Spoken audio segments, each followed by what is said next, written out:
welcome to everybody on behalf of the Center for Israel Studies. It's my pleasure to introduce to you Prime Minister Ehud Barak, who I know doesn't probably need much of an introduction. I could introduce Ehud Barak to you as a politician, as Minister of Interior and Foreign Affairs, as Minister of Defense, and as the last Labour Party Prime Minister so far. Or I could introduce him to you as a military leader, Israel's former chief of staff and most highly decorated soldier in Israel's history, who has participated in many battles and combat missions. Or maybe I could introduce him to you as Ehud Barak, who was born as a kibbutznik in 1942 in Kibbutz Mishmar Sharon, and whose grandparents were killed during the Holocaust.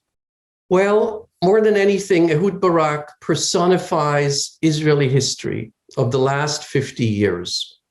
He commanded an improvised regiment of tanks during the Yom Kippur War.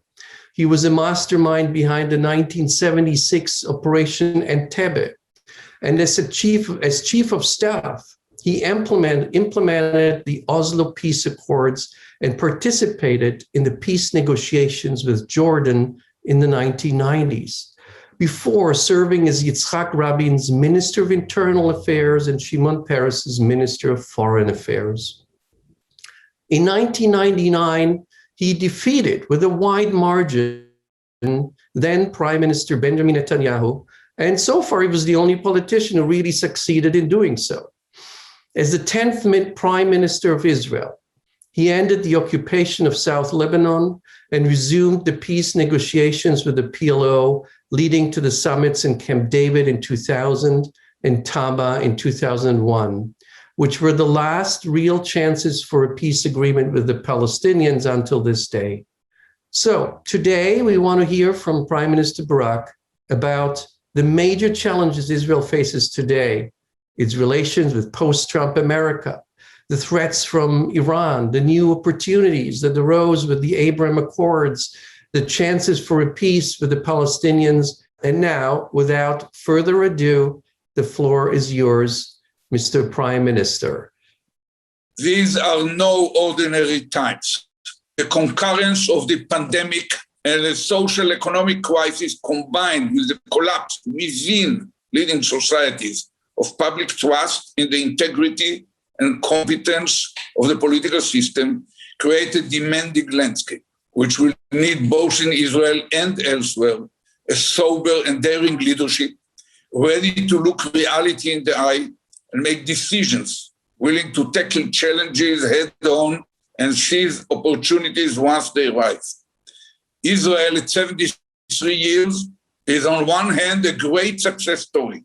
In spite of 7 wars, 2 intifadas, and so many military operations in between, it had its population grown by a factor of 12, the GDP by a factor of 60. Israel is by far the strongest country, 1,500 miles around Jerusalem. Militarily, strategically, the whole world believes that Israel is a nuclear power. Diplomatically, as long as we can keep close relationship with the United States, and even economically, we are not the biggest economy in the region, but by far the most vibrant one. The pandemic-related economic challenge, better than we are deployed to deal with it better than most advanced economies. We are a startup nation, members of the OECD. More Israeli companies are trading in NASDAQ than companies from any other country outside of North America. In 2020, 45 unicorns were born in the United States, 25 in China, and the surprising number 3, with 15 unicorns, was a tiny entity named Israel. On the other hand, under the shadow of COVID-19 and the human, social, and economic suffering which followed, a deeply divided Israel is going to elections, 4th time in 2 years. An abnormal situation which reflects a deep political crisis. The country is divided. between left and right, religious and secular, Sephardic and Ashkenazi, Jews and Arabs, rich and poor, center and periphery, different tribes, as our President Rivlin put it. Different tribes that do not have a shared perception of reality or a common vision of future Israel. We are a relatively young democracy and our political system is sick. Ehud Barak, not a relative of mine, the former president of the Supreme Court, once described it as a hybrid of the American system, but without constitution and without checks and balances, combined with the British parliamentary system, but without the British tradition. So no one can predict the election results. Unlike the situation here in the United States, I'm talking from New York now, where you cannot know who will win, but you know, or at least you until recently, what will be the exact processes which will follow election day, and what are the rules by which the country will be governed until next election will come at a prefixed date. None of these is clear in Israel. Somewhat resonating with recent events here in the United States, the election takes place amidst an unprecedented clash between the Prime Minister, who uses emergency situation and laws to suppress the legislative and judicial branches while blaming the deep state, namely the General Attorney, the Chief Prosecutor, etc., of being part of a collusion to topple him down. Sounds familiar? A deeply polarized electorate is watching, and any result is possible. Option number one is a Netanyahu victory, which gives him a coalition of 61 Knesset members. This result might accelerate drift towards a nominally democratic, but actually more autocratic regime. A law might be then legislated to provide the Prime Minister with immunity and stop his criminal trial. And another law might allow the Knesset to overrule or cancel Supreme Court rulings. A second option is a non-decisive result, where no side succeeds in establishing a government, followed by a fifth election round later this year. A third option is a unity government without Netanyahu, led by a right-winger like Bennett or Saar. And a fourth option is a unity government led by a centrist like Lapid. Even more exotic results are not inconceivable. For example, rotation in premiership, something unheard of in the United States, for example, but already happened in Israel.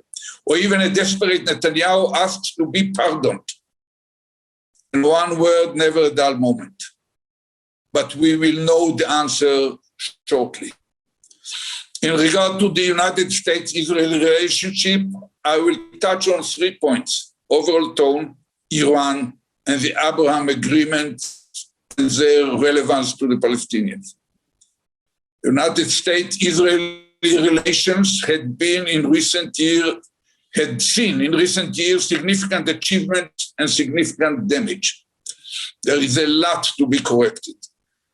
Israel must seize the opportunity to resume its positioning as a bipartisan consensus in United States politics. Many mistakes were made by our government, failing to avoid direct intervention in United States internal politics and failing to deal with the Democratic Party in a fair and proper manner. All these, I believe, will be solved.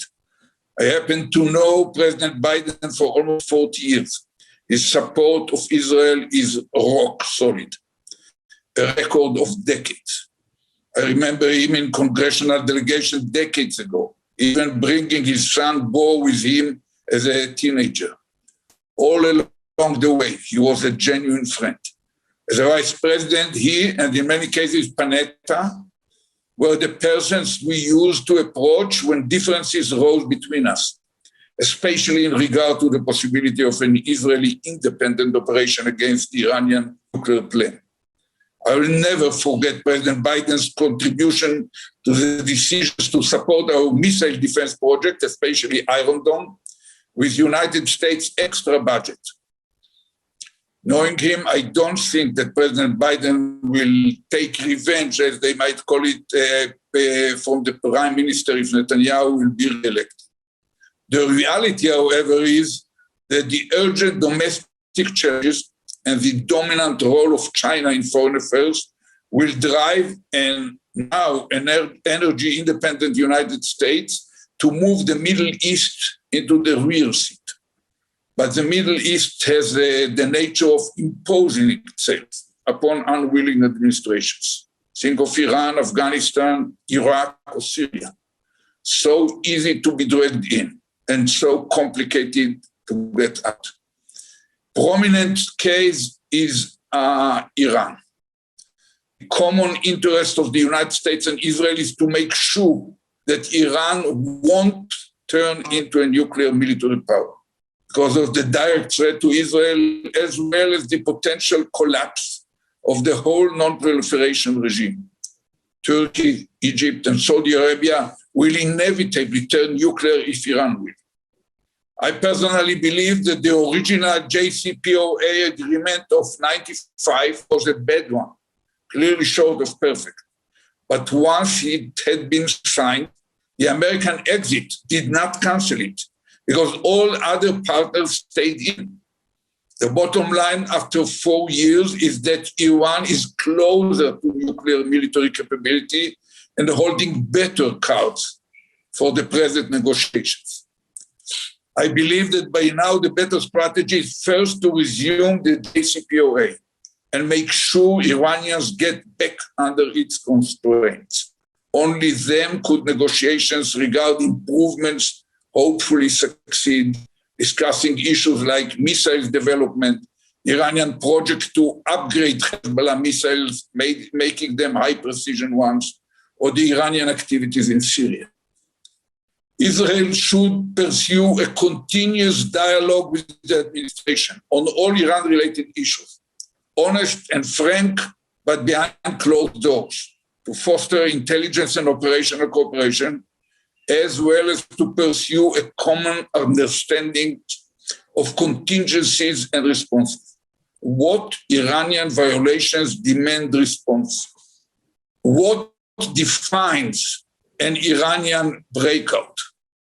How are we going to know about such a breakout in time?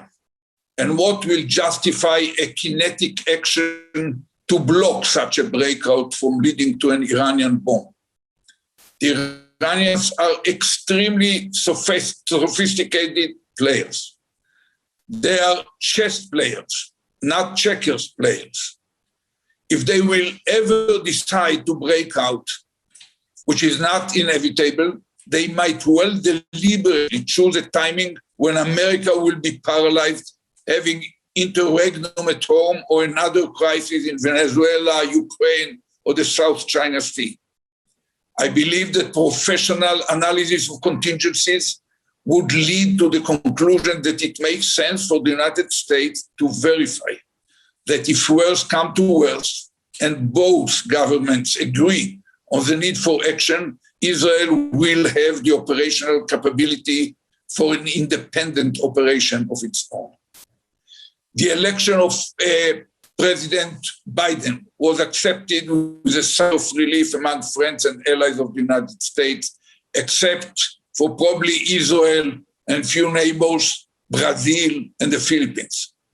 Thus, in regard to the Middle East, our challenge is to convince our American colleagues to prefer a policy which combines, on one hand, the highly admired principles which define American exceptionalism, namely the readiness to lead by example, to be a moral beacon for freedom, democracy, and human rights, yet, on the other hand, to realize that when it comes to implementation in our neighborhood in the Middle East, it needs some patience. It will take time. And in the meantime, we have a lot to accomplish in containing the hegemonic nuclear aspirations of Iran and in fighting radical Muslim terror. Not every step taken by President Trump in the region was wrong. Some of them were positive. Among them, moving the United States Embassy to Jerusalem or recognizing the importance of the Golan Heights. of course, the signing of the Abraham agreements. These agreements are important steps in the right direction. It's somewhat misleading to call them peace agreements. We never fought a war with those countries. Netanyahu tended to argue that he had found a new way to make a peaceful peace deals without the need to exchange control of areas taken by Israel in a war. A new way which is superior somehow to the agreements reached by Prime Minister Begin or Prime Minister Rabin with Egypt and Jordan, respectively. This is not serious. The historic agreements with Egypt in 1978 and with Jordan in 1994 were far more decisive and crucial. Egypt was and remains the most important Arab country. Jordan has the longest common border with Israel, and both fought us bitterly in several wars since 1948. More than this, without their precedent and the leadership shown at the time by President Sadat and King Hussein, the normalizations with the newcomers could have never been materialized. In fact, far from the public eye, we had quite close and cooperative relationship with most of them.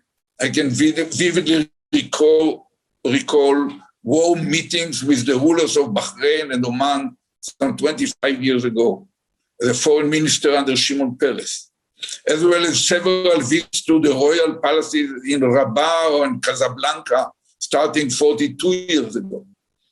And along the whole last 2 decades, I've met many times with high-ranking Saudis like Prince Bandar or Prince Turki or Adel El-Jubair, all of them, some of you know well. The same applies to ABZ when he was Minister of Foreign Affairs for the Emirates, or Yusuf El-Otaibe, their present ambassador to the United States.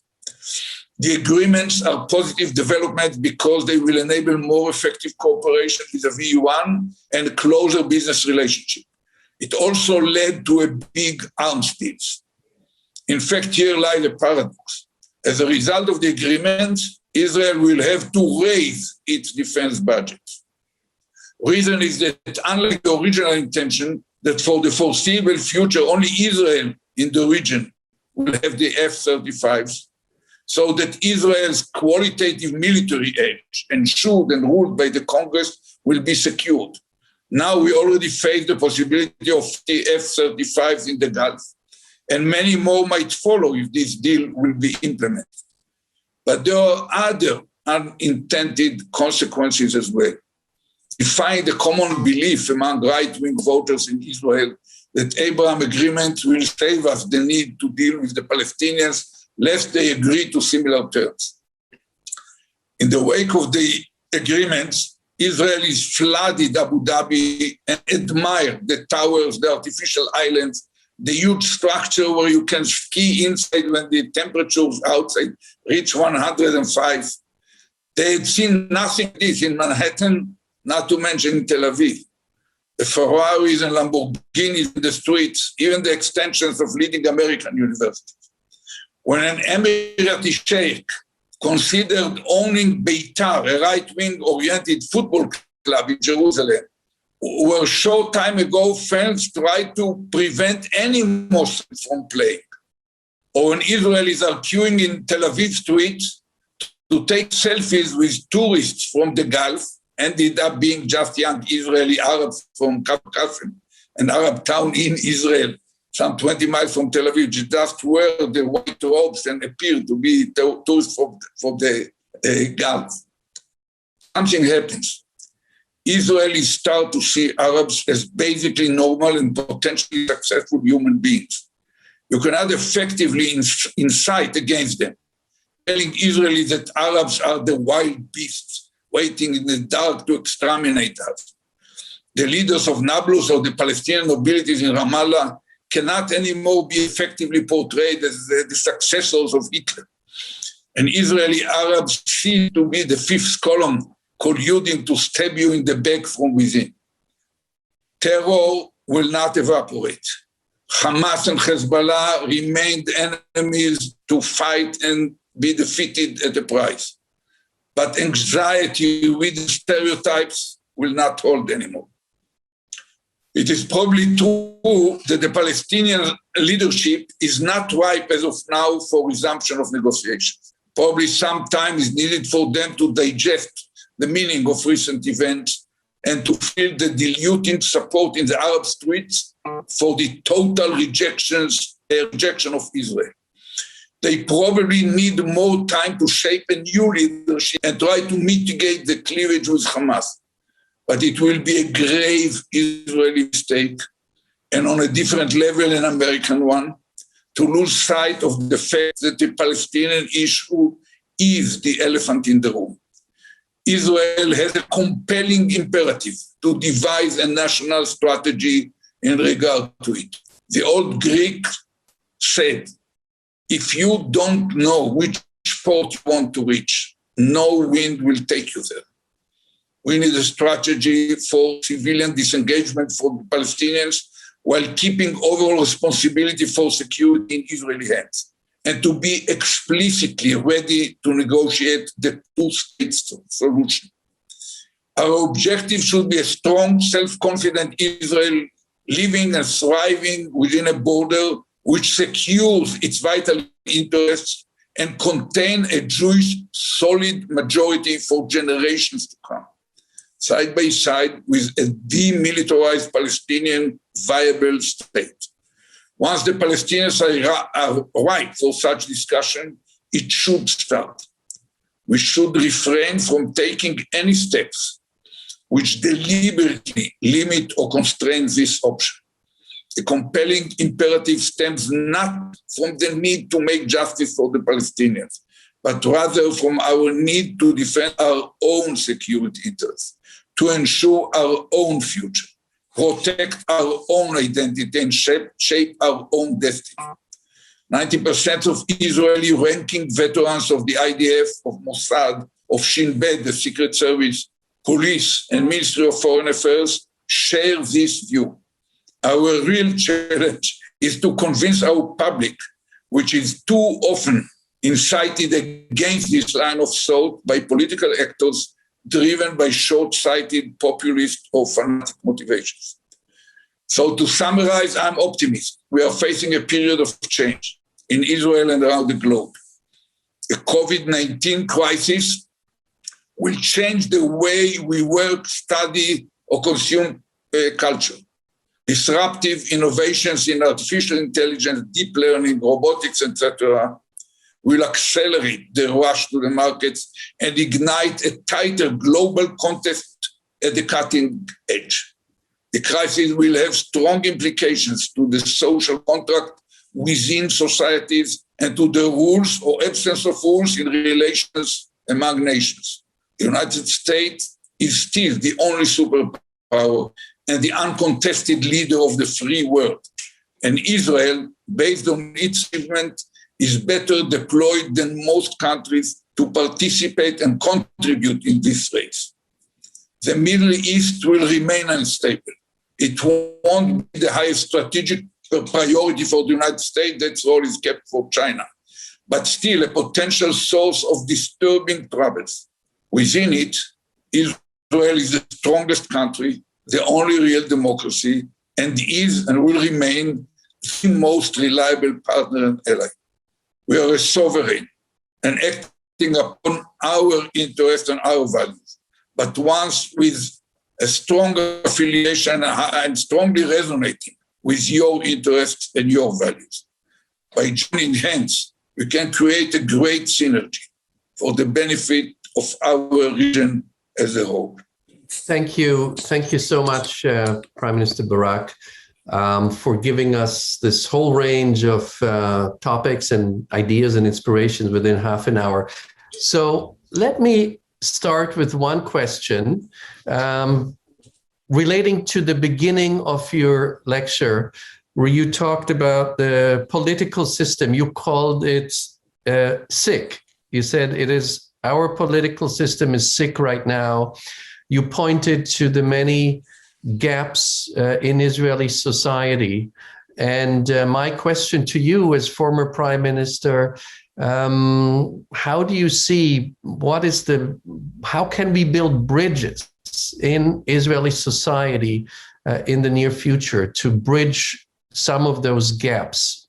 It has two aspects to it. One, it's the sources of resources, financial resources to bridge the gaps should be created by growth in our economy, and we are making quite a good job, even compared to other economies, even during this crisis.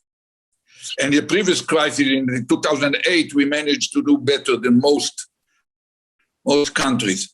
But having said that, the other aspect is the policy of the government. You know, if the government emphasizes a certain direction, it can increase the gaps you experience here. If the benefits of the growth in our economy will go only into the one upper or richer percent, to which I personally belong, but if all the benefits will go to us, it won't close the gap. We did deliberate thinking about how to do it and how to find a way to redistribute. I believe that there will be such deep changes as a result of the experience of the COVID that both in Israel and I think all around the free world, there will be a new thinking about the role of the government in protecting against extreme events like this pandemic. And it ended up that the private sector can solve much more effectively than governments. Most issues are under normal situation. But when it comes to a real crisis, both economic and for sure pandemic, you need the government strong, self-confident, and deeply involved in everything in advance. The recent constitutional crisis between Benny Gantz and Benjamin Netanyahu resulted in the unique creation of the post of alternate prime minister, a power-sharing position unheard of in Israeli politics previously. My question is this: given this instability, do you believe that Israel need to amend the basic laws to include clear election and succession controls, such as those that the United States possesses?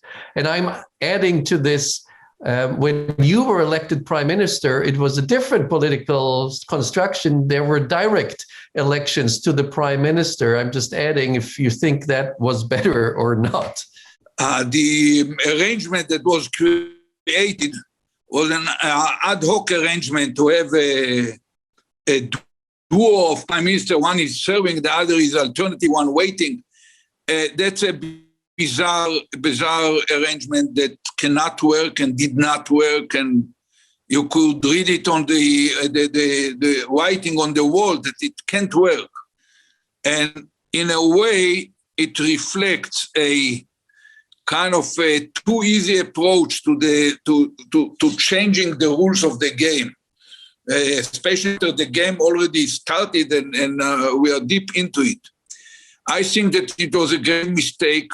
I thought it should not have happened, but it happened. The real answer is that we are suffering from the absence of constitution. We have to change the system. I think that it's really sick.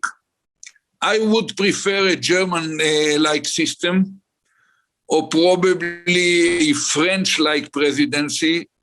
The Americans, to my taste, are going too far. It's you elect a monarch or de facto monarch for 4 years. In Israel, I feel that the idea reflected in the French system, where the president basically deals with national security and foreign relationship, and the rest of it is run by the prime minister, who is a kind of a general director of all of the rest of the ministries, basically those who are dealing with domestic issues. But don't have a majority for it. Because of the interest of the smaller parties, might be moved to or marginalized by such a system. they would not support it. And without them, there is no majority to either side. So I was a part of a different system. I was elected like Netanyahu before I defeated him, or Sharon when he defeated me. There were the only 3 cases of direct election. It was a good idea, basically, but once again, during the legislation process, the supporters of this law, in order to make sure that it will pass all three readings of 3 steps of legislation, they agreed to reduce the majority that could topple down a prime minister who was elected directly from 72, then they consider 68, and the last moment they reduced it to 61. So it created an absurd. It was elected by almost 60% of the population with a direct mandate from the people, but the Knesset that was elected at the same day could topple the prime minister down at any moment with 61 members. That's an absurd. I used always to joke with American presidents that I envy them, not just because the most powerful chair in the world, but because running America is like driving on a 200 miles per hour, but on a runway. You have quite wide margins. You have Canada on one side, Mexico on the other, 2 big oceans, and you are the most powerful nation on earth. To run Israel is like walking between 2 towers or cliffs on a tight rope. You have to invest 90% of your energy just in staying there. You wake up every morning to learn whether you are still prime minister, because any member of Knesset or 2 of them who were insulted by some utterance or something that happened can topple you down. So it becomes more the art of survival rather than the art of making the right strategy or execute the right strategies for Israel. How do you see cooperation and relations between Jews and Arabs within the state of Israel changing in the near term and long term? So Jews and Arabs within Israel. It's a problem. We have about almost 20% of the population Arabs.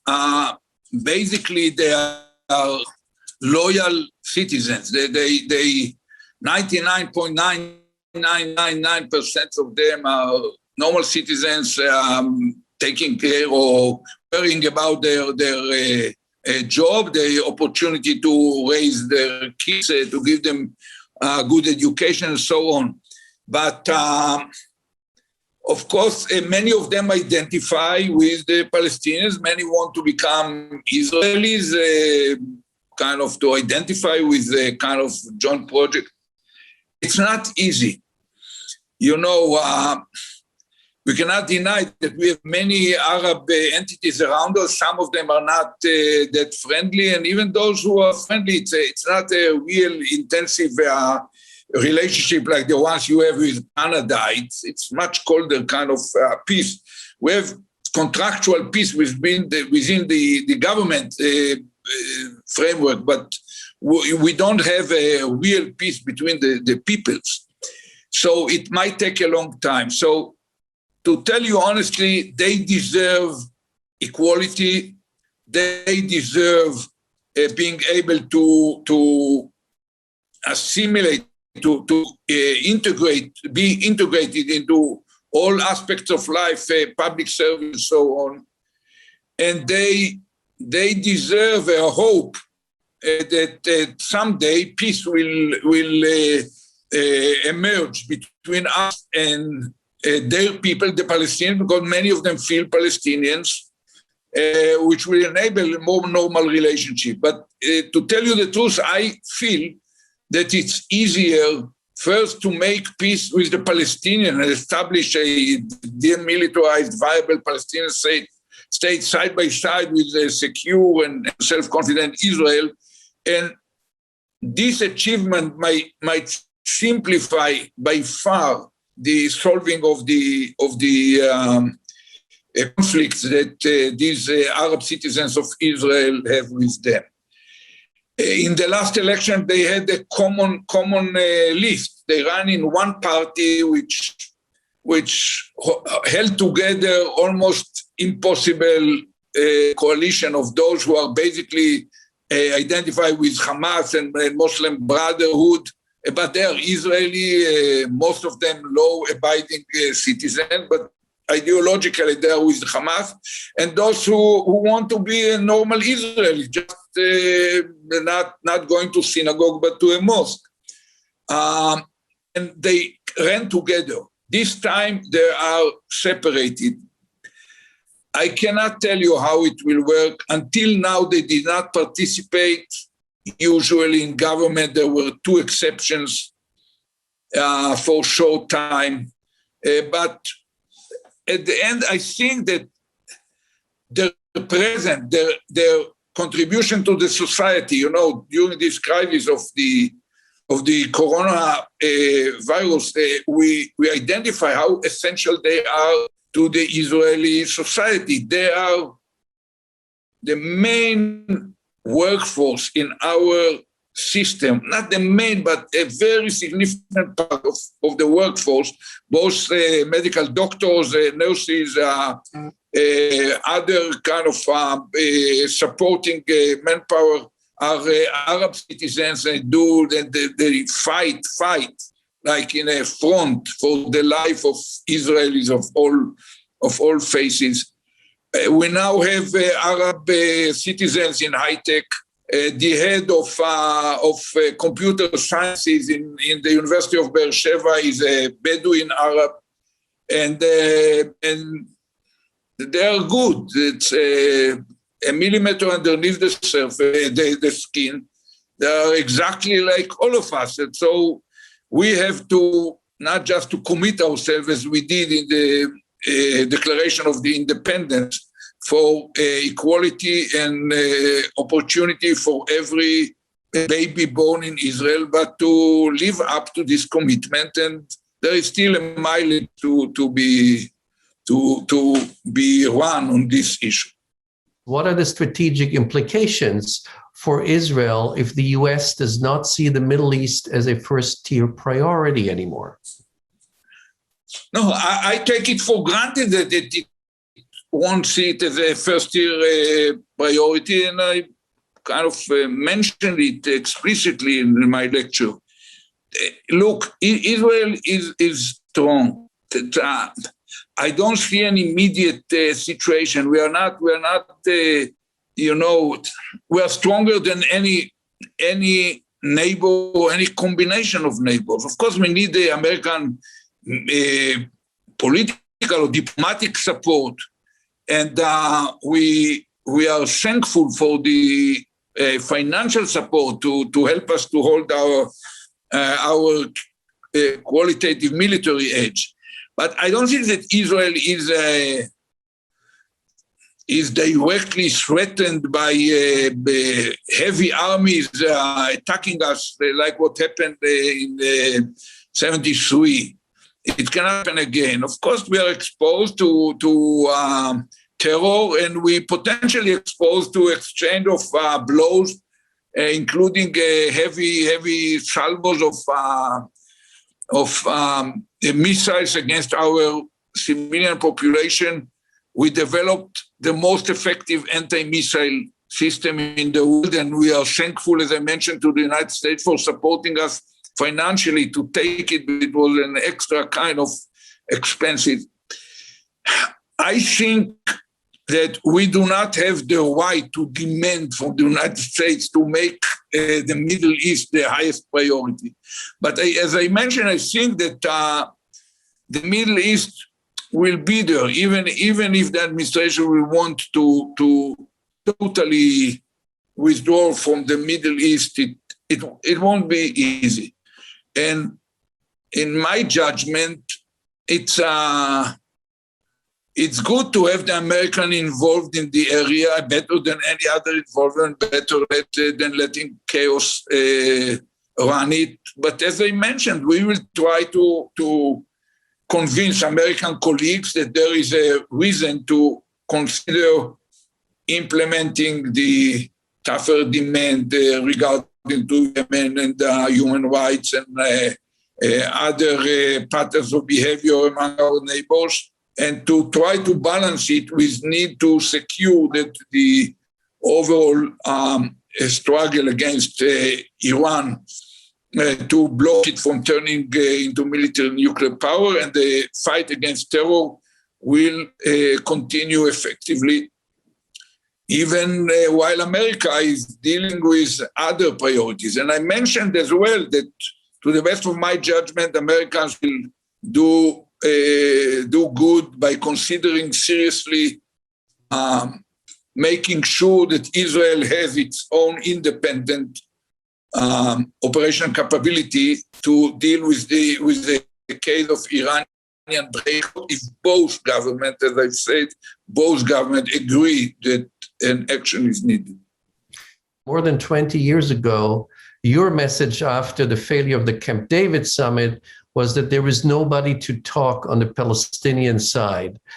How is it today? Is there a genuine partner for peace today? I want to correct this urban legend that I said there is no partner, period. I said something much more accurate. I said we did not find a partner in Arafat at the present or now. I did not say that there will be no partner. I did not say that there could be no partner. I did not say that even Arafat will not be a partner in the future if it changed. I just stated a fact, because I was in Camp David and President Clinton was there, but the Israeli public was not there, including many political leaders, including our supporters of the peace cause. They were confused as well. So I thought that I have the responsibility to tell them the truth. We couldn't find a partner in Arafat for the present time. You know, it's as President Clinton told me later, some half a year after he ended his role and I ended my role, I was in Sardinia and swimming near a boat, and someone called me from the boat telling me, you have a phone, asking from him, because, you know, it's not easy to climb back on the boat and so on. So he said, the President of the United States. I thought that he's joking, so at first I refused, but when I came, it was President Clinton on the line, and he told me the following. This morning, some journalist named Deborah Zontag, I still remember her name, wrote a long article in the Middle East, in the New York Times, blaming you and me for making many mistakes, Camp David. And he wanted to share with me his feeling that probably we made 100 mistakes. But the bottom line was that we put on the table a far-reaching proposal which covered metaphorically 90+% of what Arafat can think, dream of. We never told him take it or leave it. We never tried to dictate. We just asked him, we told him you can have reservation from any paragraph or from all of them, but we expect you to take this offer as a basis for negotiations. And he rejected it and deliberately turned to terror. So both myself and Clinton were convinced that he's responsible. As Clinton told me at the time, you know, that's the only important fact at the bottom line, and the rest is just gossip. So, you know, it's not easy. One of the Palestinian leaders, he didn't also have me to tell his name, so I follow his kind of modesty. But he told me in Camp David, at that time, he was one of the members of the Palestinian delegation. He told me, we needed a Ben-Gurion and we got Arafat. He didn't mean the Ben-Gurion, the Zionist. He meant Ben-Gurion who was capable of taking painful decisions that were much short of your dreams. When the General Assembly of the United Nations in November 1947 decided on a Jewish and Arab state. Jewish state was something almost dangerous. 3 cantons hardly connected, without Jerusalem, without even a corridor to Jerusalem. And Ben-Gurion, on behalf of the Zionist movement, accepted it. And he basically told, we don't give up our right to dream of something better, but we accept it. So basically, it was a failure of leadership, in my judgment, on the side of Arafat, but you cannot judge him. It's probably so that nations are not being born on air-conditioned negotiating rooms, but in blood, and probably he wanted the blood. I cannot judge it.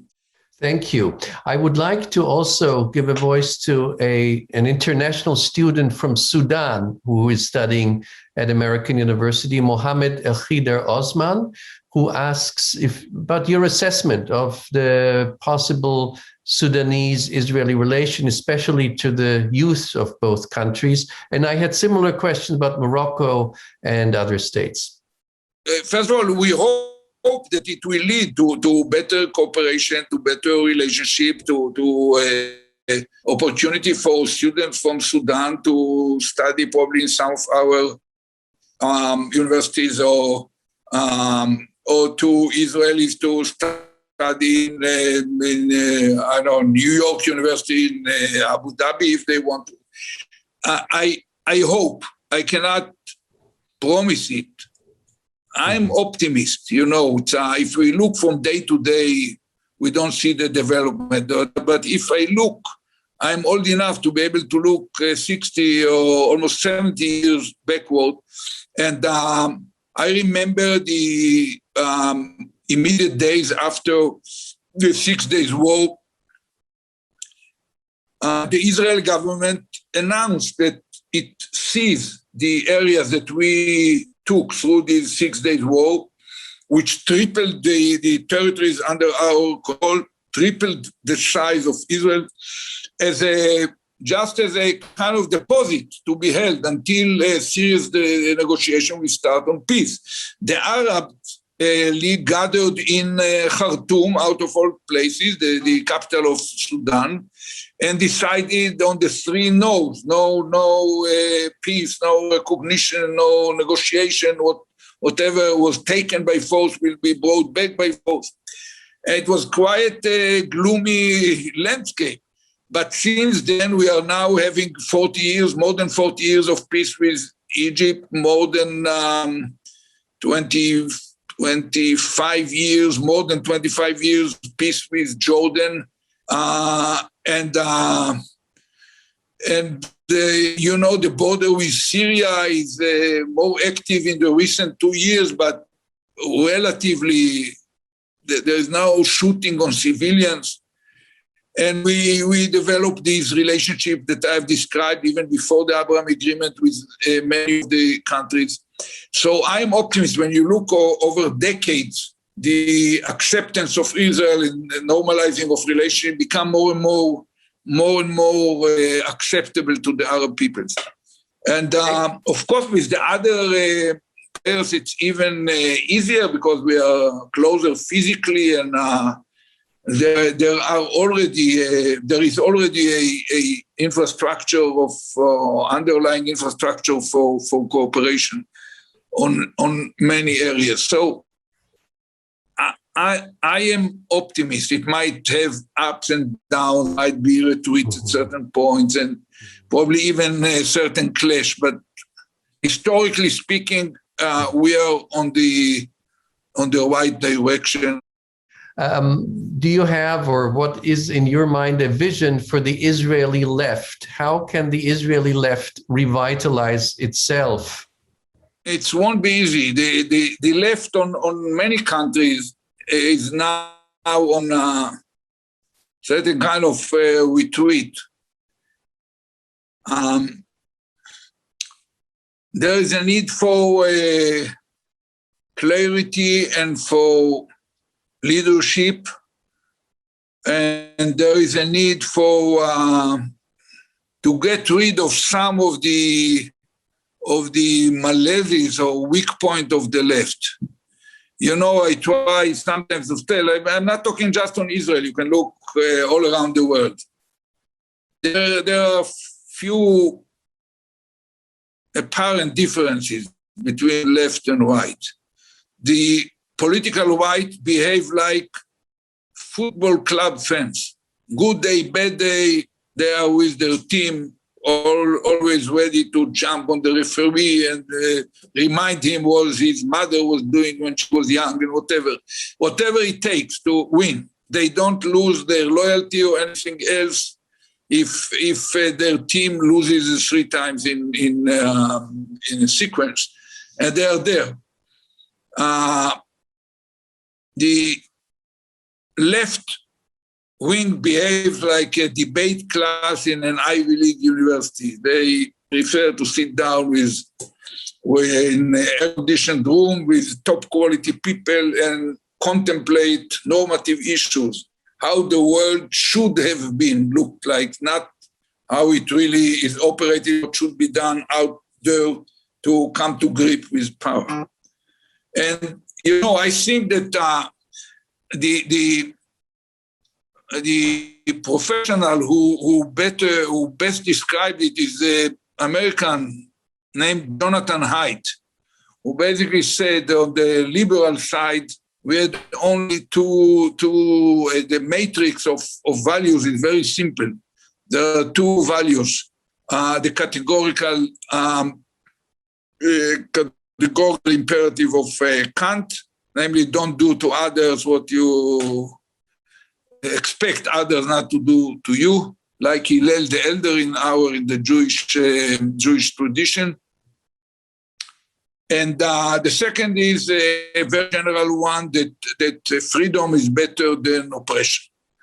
You have these 2 values you can land safely in Berlin or in Manhattan or Washington, D.C., and be intellectually among colleagues. It doesn't mean that they will help you to turn on your car if stuck, but intellectually you are on the same boat.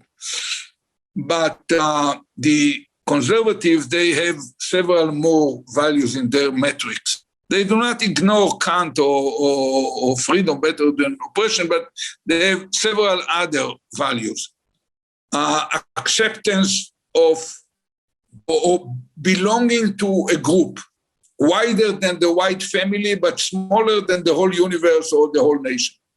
Belonging to a group, accepting the authority of a leader, and holding certain things sacred.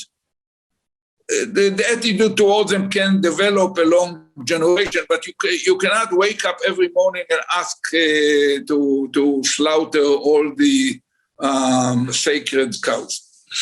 And what Jonathan says, that we, the liberals, look at those extra values as something that reflects a kind of primitive state. They will learn a little bit more about enlightenment and whatever, and it will open their eyes that they will join us.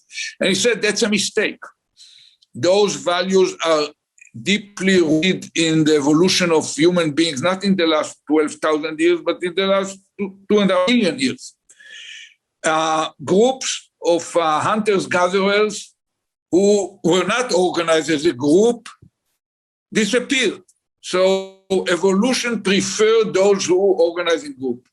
A group with 150 hunters-gatherers who did not accept the authority of a leader couldn't decide even what direction to go to hunt today and who will stay with the women and the babies to keep the fire and to protect them. And no cohesive power could exist among a group that doesn't hold certain beliefs, certain assumptions about reality being sacred.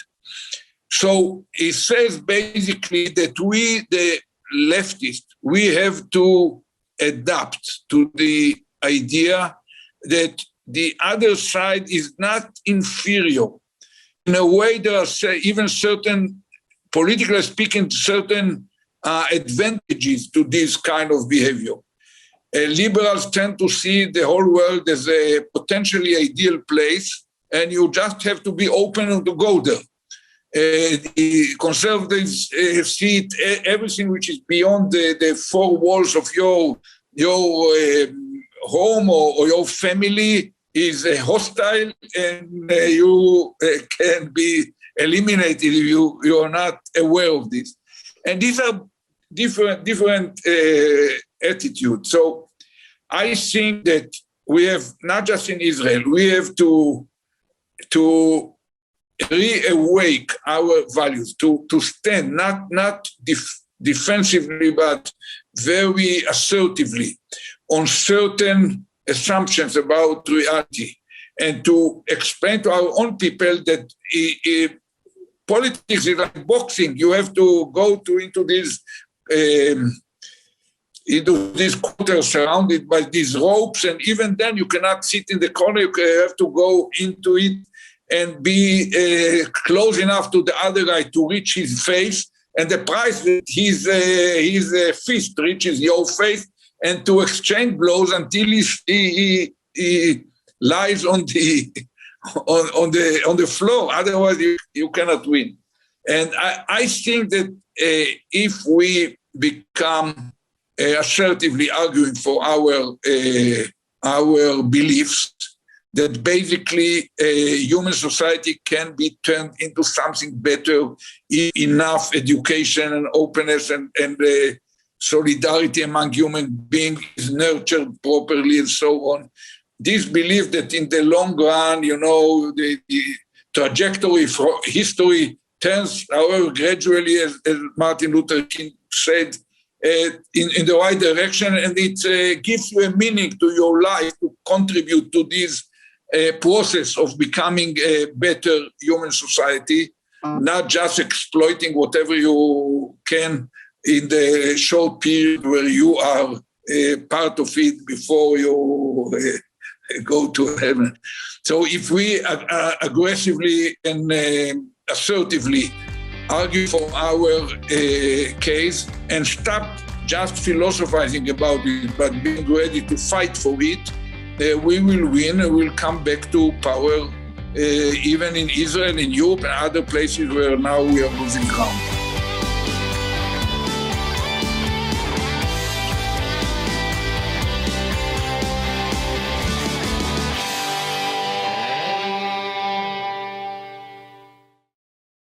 We would be pleased to send a complimentary DVD of this program to anyone who wishes to support JBS with a tax-deductible gift of $36, double chai or more. Simply visit the JBS website at jbstv.org and click on the Donate button to make a donation by PayPal or your credit card.